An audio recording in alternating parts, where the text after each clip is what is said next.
Եթե դու ուզում ես Ադրբեջանի հետ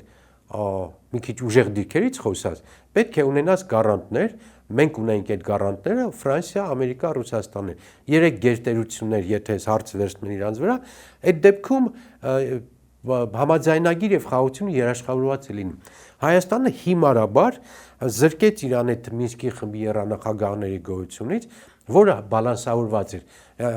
Իմ ասած արևելքը կա Ռուսաստան, արևմուտքը Միացյալ Նահանգները եւ պրո-հայկական Ֆրանսիան, հասկանում եք, շատ լավ ֆորմատ էր։ Այդ ֆորմատը պետք է պահվեր Ղարաբաղի հարցի եւ Ադրբեջանի հետ խաղաղությունը այս դեպքում երաշխավորված կլիներ եւ քո ինքնիշխանությունը պահպանված։ Մեր մոտեցումը հետեւյալն է. գնալ խաղաղության գործընթացի, դա անհրաժեշտ է,